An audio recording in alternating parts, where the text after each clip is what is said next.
to the ground. Hardly thinking where she ran, she stumbled away, fighting against the current of people spilling downhill towards the silver sanctuary of the river. Above her, birds wheeled and shrieked, twisting arcs of flame. The dust and smoke burned her eyes and throat. It hurt to breathe.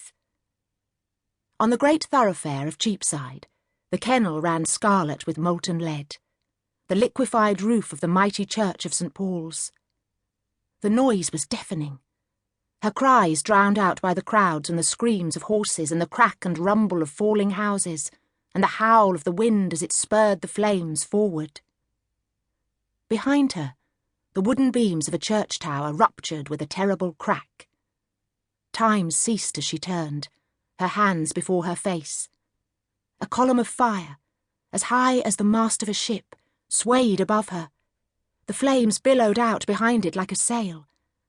There was a rolling roar of thunder, like a pause, before it groaned and fell in an explosion of red, gold and black, throwing thousands of brilliant fire feathers into the air. The fit of terror that possessed her then palsied her limbs and shriveled the thoughts in her head to ash.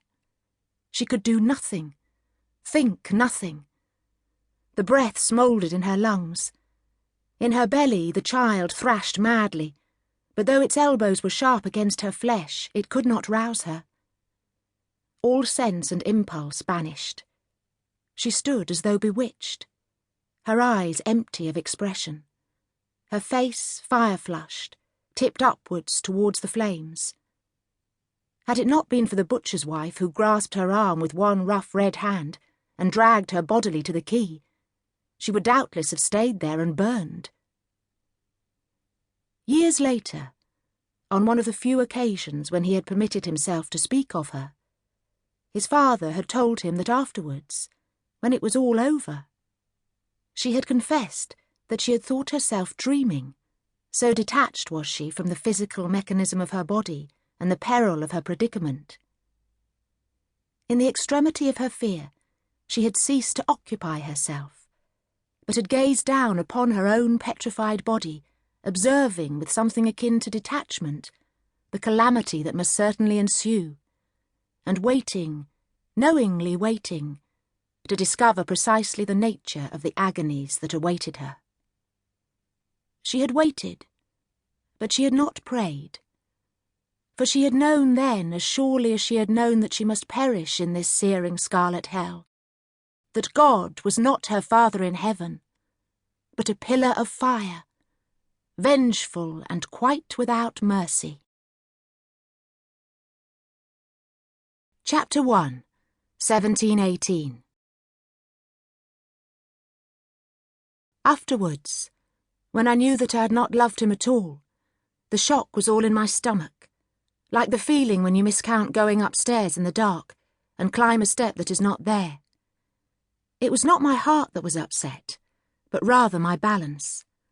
I had not yet learned that it was possible to desire a man so, and not love him a little. Oh, I longed for him.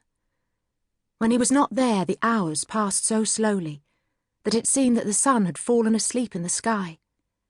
I would wait at the window for whole days for the first glimpse of him. Every time a figure rounded the corner out of the trees, my heart leapt, my skin feverish with hope, even as my eyes determined it to be someone to whom he bore not the slightest resemblance. Even Slack the butcher, a man of no more than 5 feet in height and several times that around the middle, whose arms were so pitifully short that they could barely insert the tips of his fingers into the pockets of his coat. I turned my face away hurriedly then, my cheeks hot, caught between shame and laughter. How that beer-soaked dumpling would have licked his lips to imagine the tumbling in my belly at the sight of him, the hot rush of longing between my thighs that made my fingers curl into my palms and set the nape of my neck prickling with delicious anticipation. In the dusty half-light of the upper room, breathless against the wall, I lifted my skirts then and pressed my hand against the slick muskiness within. The lips parted instantly, the swollen mouth sucking greedily at my fingers, gripping them with muscular ardour.